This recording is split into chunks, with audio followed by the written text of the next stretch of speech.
Good afternoon and welcome to our I'm a Founder webinar. My name is Adam Brody. I'm the co-founder of Ignition Financial, and thank you very much for joining us today. I'm delighted that I'm joined by Joe Plissier, Emanuele D'Amico and Phil Gray, all of whom I've had the pleasure of working with very recently.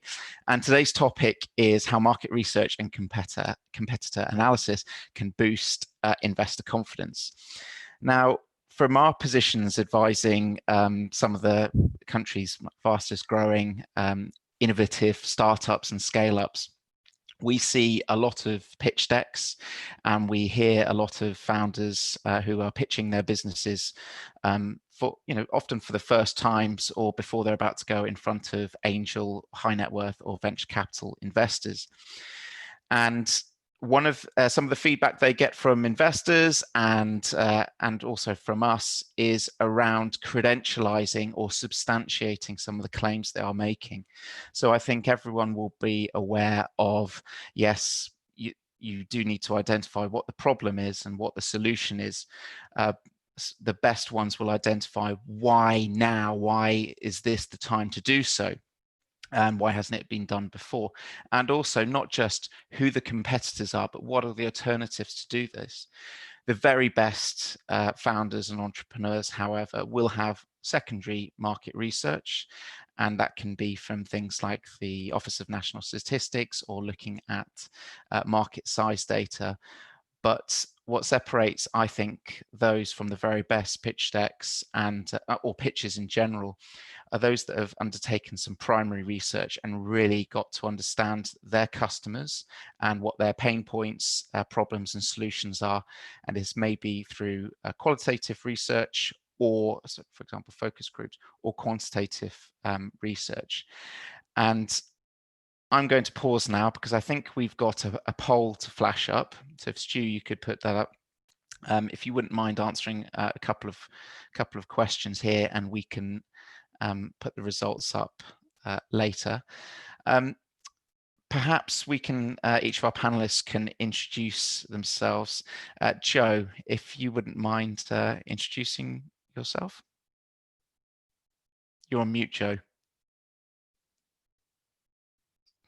Thank you. No problem. Very quietly. Thanks.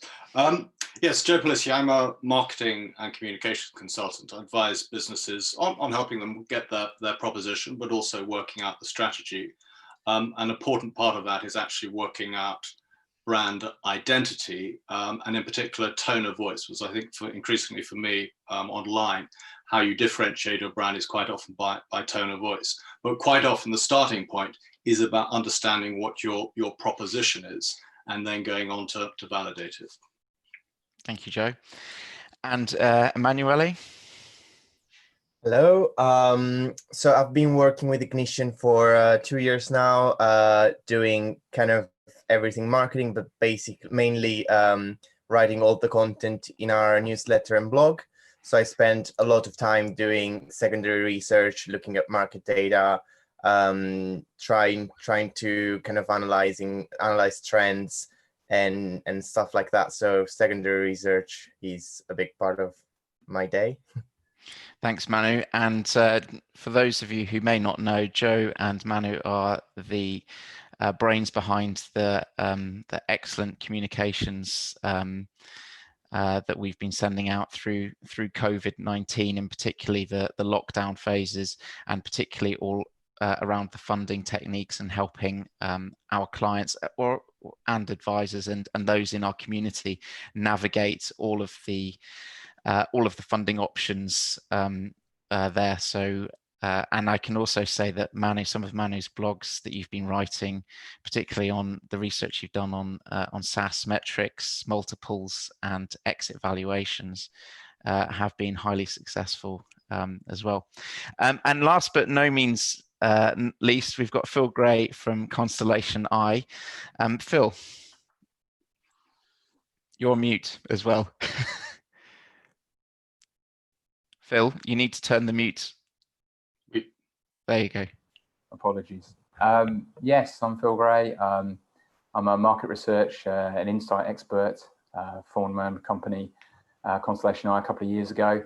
And what I do really is specialize in helping organizations to make better business decisions, I believe, with evidence-based insight research.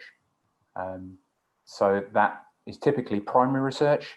Mm-hmm. So actually reaching out to consumers, customers, prospects to understand perhaps their satisfaction with a brand, with a product, with a service, but equally to understand whether the propositions are understood and what might motivate them to actually consider investigating further, exploring further a proposition or a service, or even going as far as purchase.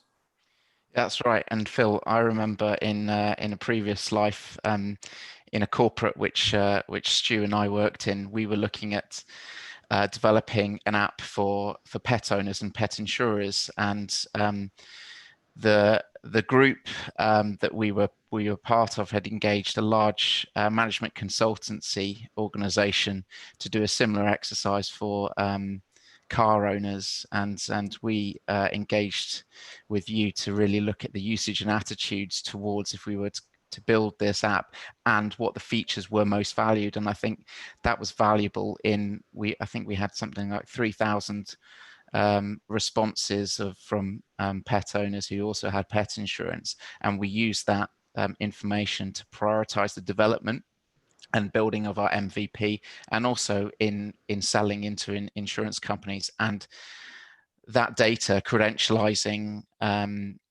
what our hypothesis almost and our kind of gut instinct helped us make, as you said, database decisions and really helped in the formation. So it was invaluable. Yes, and we'll come on to it, but really it's about reducing the risk for an organization and increasing the confidence in the decision. And I think in that example, we were able to demonstrate there was an appetite for the proposition, and actually what were the features and benefits that would drive the motivations that could both be used in conversations with insurance companies, but also to help design the communications. Yes. I think that's make an excellent point in reducing the risk. When you're in front of an investor, that's their job. Their job is to assess risk and an opportunity, or risk and reward. And the more comfort you can give them around the risk management, the more database to back up your claims, the more comfortable you are, and ultimately probably the better terms you're going to get in terms of, well, in the very early stage businesses, it's around valuation and also terms of perhaps the share class and investment. Thank you very much for joining us all. So to start with, I thought it would be good if we could explore a little bit about value propositions. It's a term which is bandied about quite a lot. Joe, what is a value proposition? It's a good question, and quite often it's what everybody struggles with to begin with, because quite often when you're starting off a business, you're actually thinking about what you're going to do for everybody and all the money they're going to pay you, whereas in fact you have to flip it around and really start thinking about what are the problems that you're going to solve from people. And then what happens is people think, well, we can solve this problem, we can solve that problem, and then you have multiple propositions. And one of the challenges a lot of founders have is actually narrowing it all down so they've got one central proposition. And particularly in tech businesses, which are complex, the sort of next step of it is how you simplify it. Quite often people start to simplify it, so they really want to have a memorable phrase to it. But that tends to come later on. What you really want to do is simplify it, because once you've simplified it, you can then understand it, but also you then can start proving it. So you can actually think of it in 3 stages. You've got the problem you're solving, how you're going to simplify it, and then actually proving it. And of course, there's ones which you think about. This is the Slack one I was looking at: be more productive at work with less effort. And those step in the mind, but don't worry too much about trying to crack that at the very beginning. What was interesting when we were talking about this call, I suddenly thought, well, let's have a look at the tech round winners, because you had 7 companies who were sort of shortlisted on that. That's right. Yeah, they made the top 100. And Manu wrote a very good blog about it. And of course, I went and had a look at that.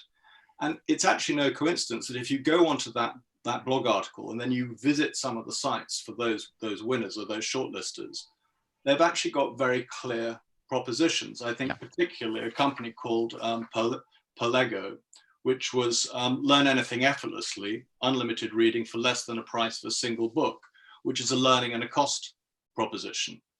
And so what you see is all of these organizations are able to distill things right down so that you actually understand what it is. And what it starts to do, it differentiates you.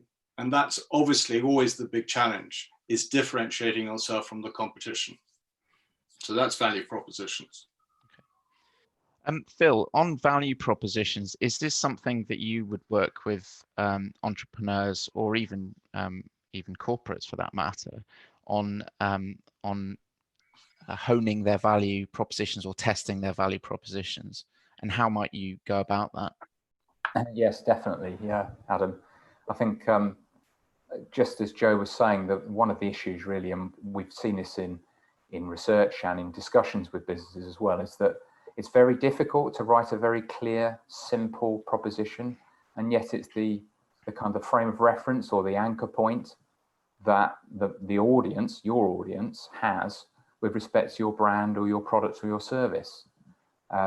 So there are a number of ways that research can help to make sure that the proposition is on point.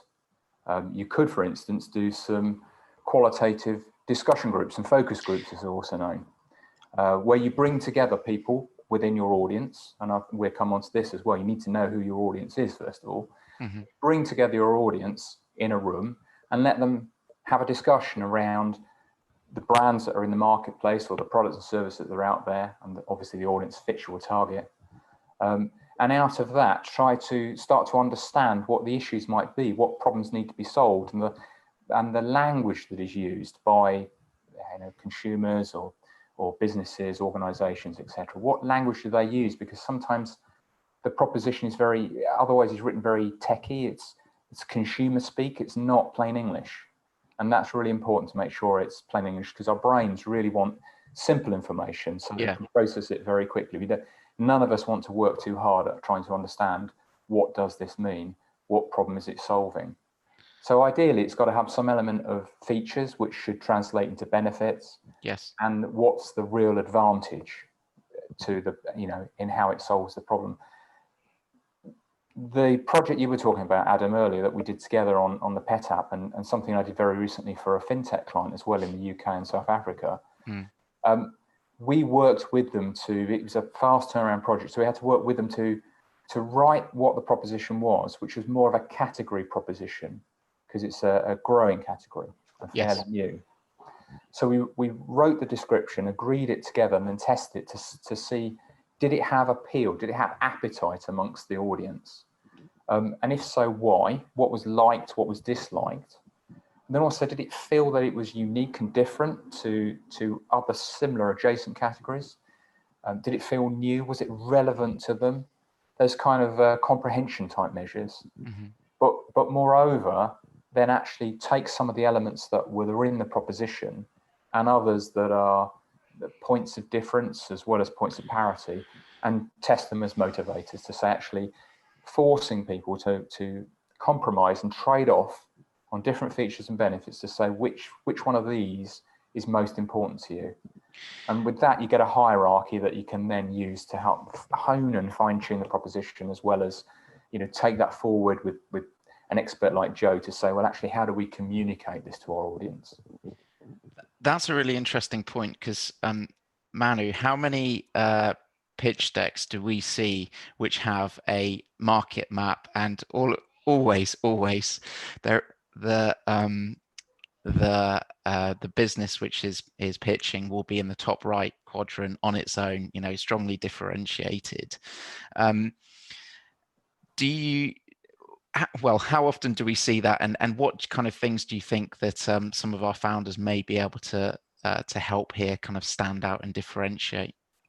I think it's something you see very often, because you very rarely see a pitch deck where the startup that is pitching, it doesn't put itself in the top right for obvious reasons.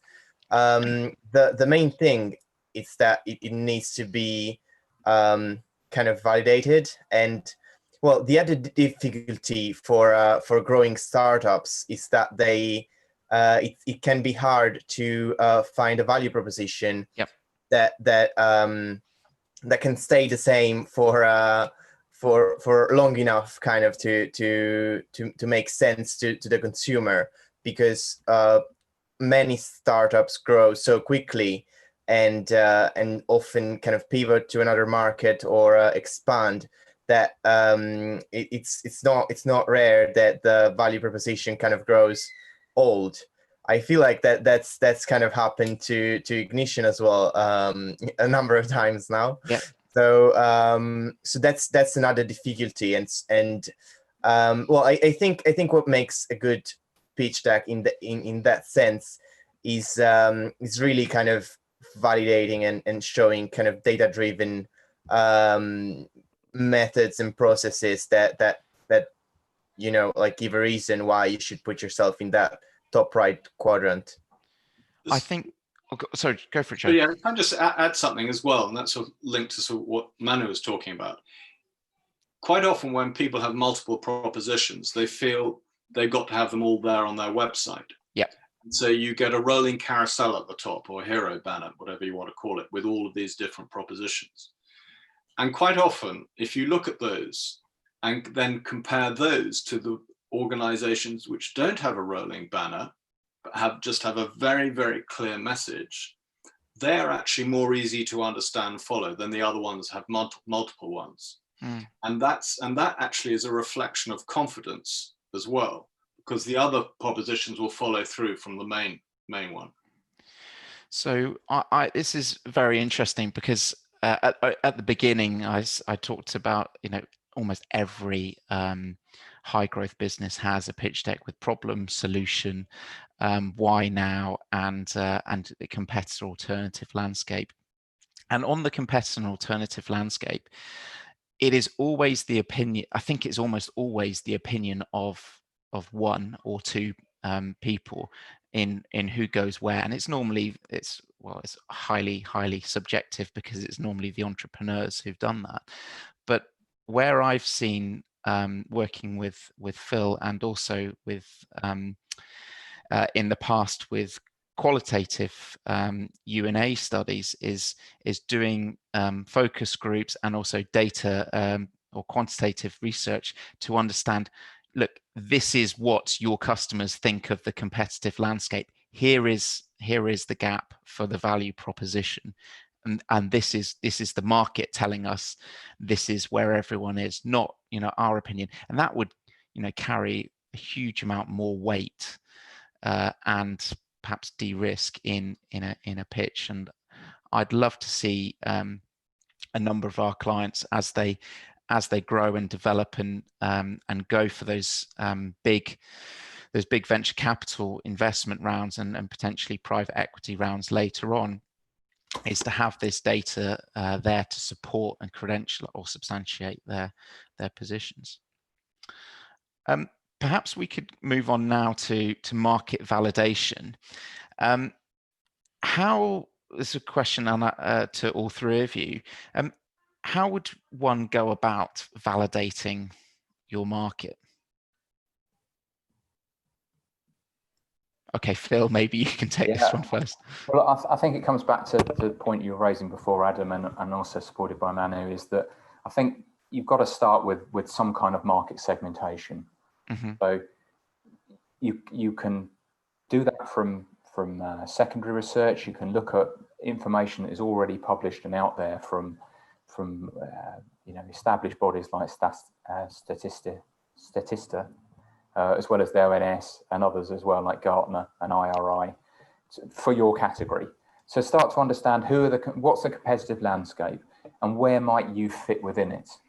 And you've got to decide what your poles are, because if you've got a classic quadrant chart, mm-hmm. it's going to what really defines the marketplace. And it may well be that you've got a number of different quadrants, because poles or axes that you can describe. So you've got to decide what they are and where you might fit within it. So that's the first step, really. It's kind of understanding what the market structure is, what the segments might be within the market, and how the dynamics might work. and where you might fit within it. And then research itself helps to really validate, as you were saying before, do you fit where you think you fit, or is the opportunity somewhere else that you need to gravitate towards? And how would you do that?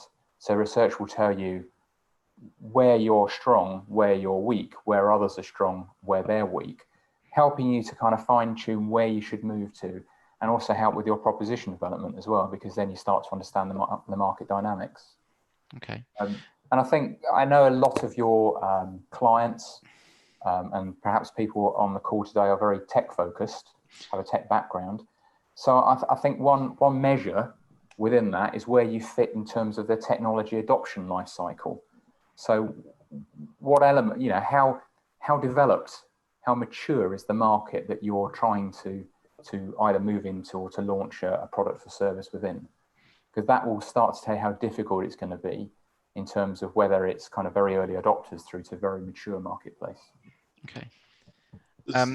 Just to add to that, which is quite useful, there's I came across this quite recently. There's a website which is by a consultant called Mick Pono, MYKPONO.com. I'll put it in the chat box. And the reason I recommend it, he actually provides a competitive analysis framework and actually a methodology. So you can actually work through this, and he actually takes you through the steps to actually build up, and it goes through how you actually find the right competitor to analyze, the sort of things you should be looking at. And so that by the end, you're able to say, okay, this is what we do, this is how we're different, that's where they're weak or strong. And you have a framework for it, because quite often it's quite hard when you're researching you get a bit of this, you get a bit of that, and how do you put it all together? And this is it's masses of information that he's provided, but in a very easy to follow process. So I would actually recommend everybody to check that out if they want to do some more analysis. It's called MyKPONO.com, MYKPONO. I was just going to add to that, and that is something that Joe and I was talking about not long ago, actually. And I'm sure you're familiar with the business model canvas. So again, it's a framework, which, I've got a copy of it here, which you can just download off the internet, the business model canvas. It's on a website from Strategyzer. And within that, you can start to use this framework to understand what the market looks like, where your proposition might fit. You've got elements here around customer segments, the channels that you might use, the cost structure, revenue streams. It's just a really useful way of summarizing everything that you know, and using that really to help frame where you might be going on your journey. And in terms of research, then you can take that information, actually then check it to validate that information, whether it fits you, whether it fits the category, etc. But yeah, strongly recommend the business model canvas. Okay, I think that both of those sound like great tools and resources. So yes, I think perhaps if we could, we'll put them in the follow-up newsletter, definitely. But yeah, Joe, if you could share it in the chat box, I think that would be super useful. It's been done. Perfect. I should also pause at this stage and just say, if you do have any questions for Joe, Manu, or Phil, please do write them in the Q&A box. This is meant to be interactive and panel discussion, so we will take questions as and when they arise. And if you'd like them to be answered by a particular person, please do address them to that person. If not, we'll put the question to whoever wishes to answer it. Manu, I think the final one on market validation. I think you and I probably both know that product market fit can be a bit of a killer for early stage high growth businesses. What kind of mistakes do you think people can make in terms of their market validation?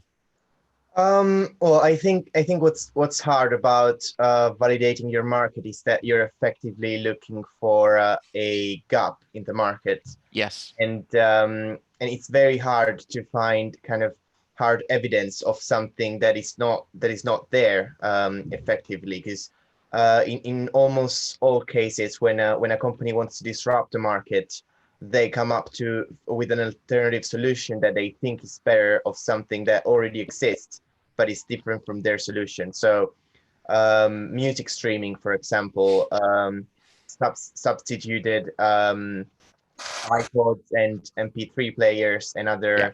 other technologies that were NCDs before that. So they were, that was a new solution that substitutes something that was there already, but there's no guarantee that that people will actually adopt your new solution, because in most cases these ideas are born because the founder or I mean someone in the founding team tried to solve an issue that they were having. So it's something they do for themselves. And so one of the most common mistakes, I would say, is to kind of assume that everyone will have the same approach to solving that problem as the founders themselves. And I think, well, I Yep. think Phil can confirm that focus groups and primary research can easily debunk that kind of bias. But I think that good secondary research with well-sourced and with an adequate methodology can also help kind of steer the solution in a direction that will be more quickly adopted by the audience. Yeah, I was just going to add, I think the great thing about research is that you can test a hypothesis or an idea or a proposition and test it and validate it. So, for instance, you might think that your product or service has very niche appeal. It's very targeted, but you could test it to see actually does it have wider appeal, and if so, what is the profile of the people that it's appealing to? Because that suddenly expands your options. Or conversely, you think it's got very broad appeal, so you might do some research amongst a very broad target, but then understand that it's quite niche at the moment. So maybe it's more of an early adopter, and you've identified who the profile of people is that you need to try and reach, and then you can adjust your communication strategy going forwards. So classic in B2C, how far could you or where could you extend your brand into new products or new service, new product development? And yes, okay. I think this sorry, Joe. No, so I was going to say what's relevant at the moment to what Phil was talking about as well is that with sort of COVID-19 and the pandemic, a lot of, and we're talking about behaviors and motivations, a lot of those have actually changed quite dramatically. And so sometimes if you're in the process of actually looking to raise money, now is probably quite a good time to review your research and your understanding of your market, because the way that they were thinking in March may be completely different now. And so you have to align it, and far better to realign it now than if you'd suddenly raised the money and were underway in March when you were scrabbling to have to change everything. And I think the challenge is we don't actually know the answers to this. It's very, very early days, but it is something to be mindful of. Very, very important.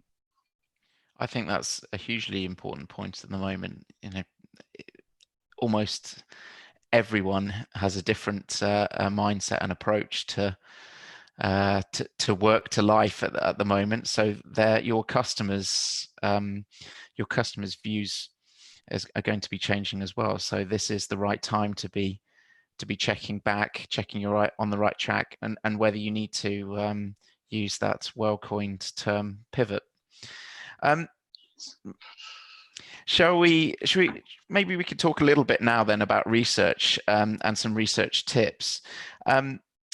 Phil, maybe you could start by highlighting what's the difference between primary research and secondary research, and perhaps the benefits of both. Yes, well, primary research is very much fresh research that's undertaken to try and understand, let's say, the usage and attitudes of consumers, or their level of satisfaction, or what products and services might appeal to them, or just their brand awareness, let's say, or their advertising awareness. I mean, everybody's probably heard of electoral polls. So what's your voting intention going to be? Which party are you favouring?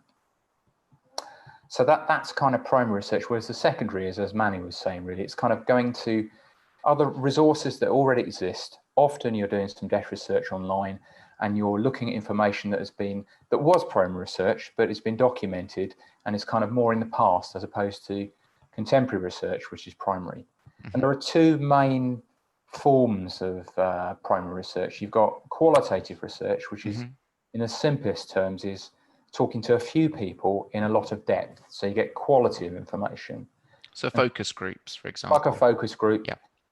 There could also be one-to-one discussions. So a researcher talking to a founder about, or an entrepreneur about how they made their business so successful. As opposed to maybe having a round table of 6, 7, 8 consumers who have been recruited specifically from a particular target to understand their kind of thoughts, feelings, reactions to some new ideas. So you've got these focus groups, the one-to-ones. Sometimes you can do clever things as well. You can get people into pairs and get them to have discussions amongst themselves, or into triads, have three-way discussions, and you just observe. The moderator's role is a bit like yourself, Adam. It's just throw in the questions and then just nudge it along a little bit to see what happens. Try and make it as realistic as possible. And quantitative research is typically, I mean, most people will be familiar with receiving an online survey about maybe a product that you've recently bought.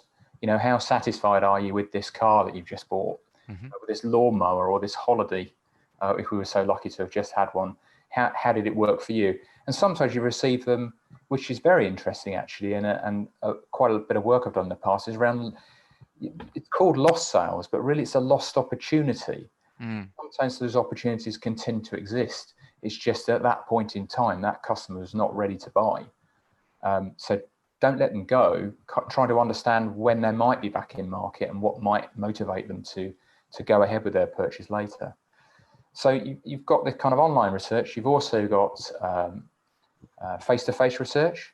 So typically you'll see interviewers on street with their clipboards, stopping people and asking them questions, or even bringing them into locations, into venues, and talking them through things, typically to show or test a product or show a service. But it requires kind of seeing stuff and more touchy-feely, I guess.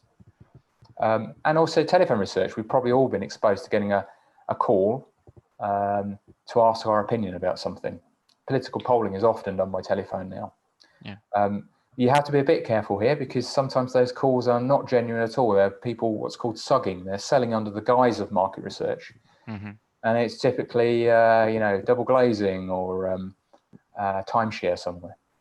Yeah, so the probably the telephone marketing and the on the street marketing probably not going to be as popular at the moment. In terms of the quantitative research that you do, Phil, how do you access all of these participants to get such? I mean, when you did the research with us, we told you exactly the kind of the profile of our target audience, age, geography, like pet ownership, in considering, how are you able? And I think, we got to 3,000 respondents. How do you get to do that and to get such targeted and insightful information? So I think that the first question really is, what is your audience? Who are you trying to reach? Because once you understand who your audience is, then you can tailor the research sample, the people you're going to speak to fit the audience. So if it was consumers, then typically nowadays it would be online research. And online research could be with your customer base. So you have a database of who your customers are. So you can contact that. Assume they've got an email address, let's say. You can send them out an email to deploy a survey to them and ask them to complete it. Could be to prospects. You might have a prospect database as well. Or prospects might be that the profile of the shape of what they look like. And there are third-party resources that you can use to actually try and tap into that niche, that target market.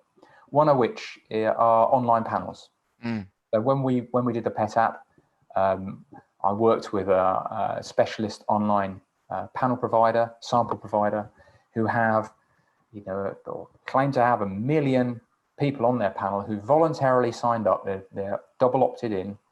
They're voluntary members of the public, who've completed some questionnaires, really questions about themselves that profile themselves. So obviously it will say, you know, their gender, their age, but way beyond that, it might be what car they've got, whether they've got any pets, what their attitudes are to the environment, etc., etc. What newspapers might they read?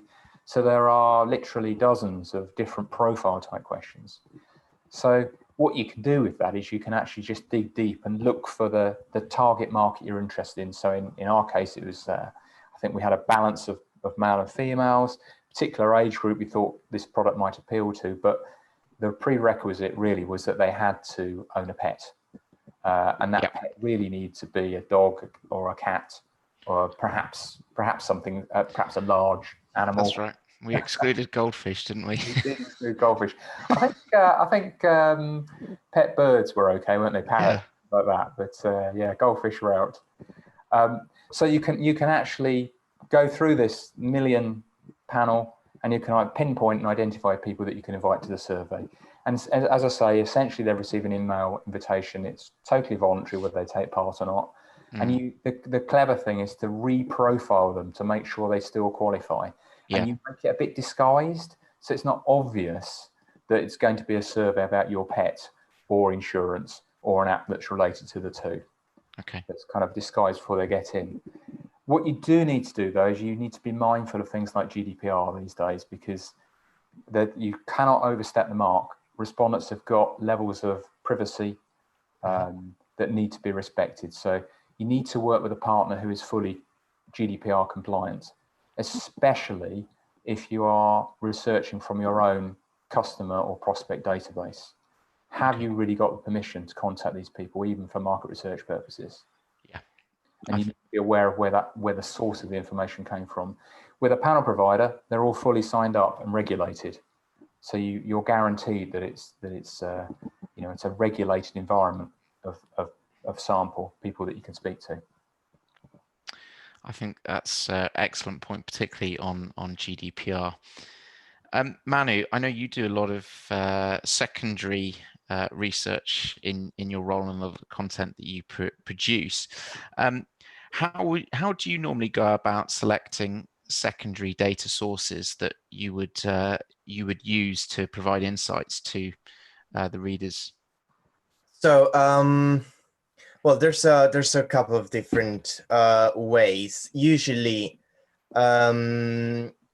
whenever I decide to write about a certain topic, I look for data about it, because it's full of kind of opinions and opinion pieces or kind of supposed trends going on different news sources, but rarely these are actually backed by reliable data. So there are a couple of VCs or just researchers that have their own blog and write about that and always include the sources. So I have my list of kind of trusted sources. I'm going to put them in the chat box now. Actually, there are in the startup world there are some really good databases. Actually, if you need to find investment data, which can be useful when preparing a pitch to show your investor other success stories or kind of what else is going on in within your vertical. So if you want to know which investors are currently interested in your market segment and stuff like that, you can use Burhurst, CB Insights, Crunchbase.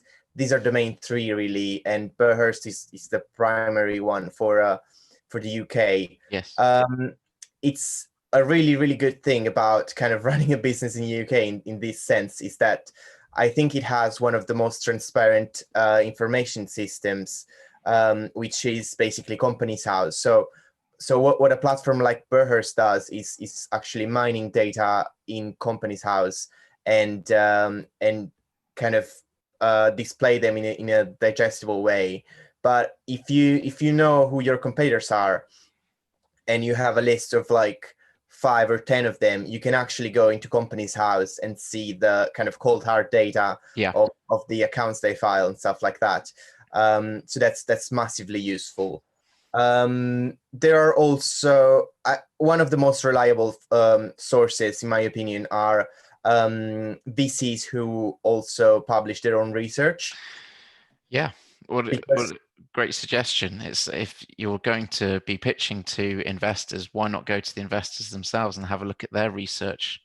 exactly, I think that's an excellent source to put in a pitch deck, because obviously you're putting yourself in the in the investor's shoes, and you're showing them that someone from kind of their side of the table has an opinion that supports your claim. Yep. So well, I'll post links in the chat box, but some whose research I really like are Thomas Tungus, who publishes a lot of stuff about SaaS, about a lot of stuff about SaaS multiples. So if you ever need to justify a valuation or something like that, I strongly recommend to use multiples that are sourced from VCs who publish their own data based on their portfolio.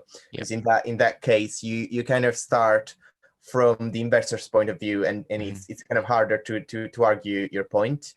Another one is William McQuillan. I hope I'm pronouncing this right. Yep. He publishes kind of a couple of studies a year, but they're really, really good. I'm posting one now in the chat box.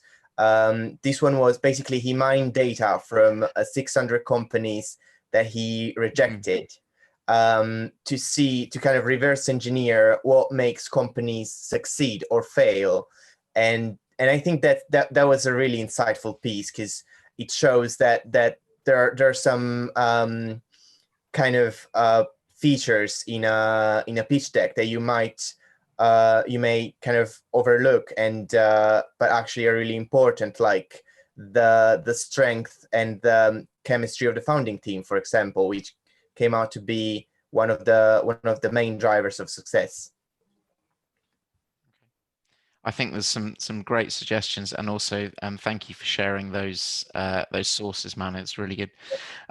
I think we're coming up to our time slot, so perhaps we could go around each of you and maybe start with Joe on top tips for market research, particularly for founders or entrepreneurs. Yeah, I think that the main thing is you don't need to start spending a huge amount of money. There's an awful lot you can actually do for free, whether that's secondary research. As Manu said, there's a lot in the public domain, and I'm sure we can start publishing more of where to find those sources. The other is just to sort of be some more measured on things, to sort of take it slowly, to actually use questionnaires. You can use SurveyMonkey. You can use Google is completely Google. What's the name of the Google? Google. What's it called, Manu? Google Forms. Google Forms. Actually, you use Google Forms, Typeform. There's all of these things that are free. I think, Phil, you were talking about Toluna influencers.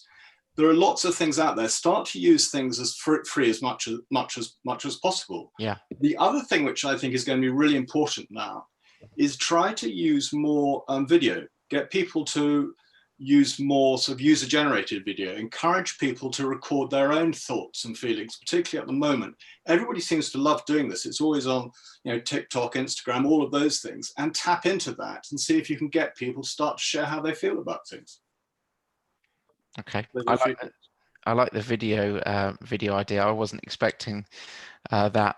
Manu, how about you? What would be your top tips for market? When it comes to secondary research, I think the top tip is absolutely look at the methodology, because it's very easy to Google pet insurance market size and come up with a number like $20 billion, but you really have to go and read the methodology, which is the most boring part of any research, but that will explain kind of how that number came about and how it was calculated. And it might be that it doesn't apply to your business at all, because it might include other kind of verticals, adjacent markets. So it's really, really important to look where the data you're looking at came from.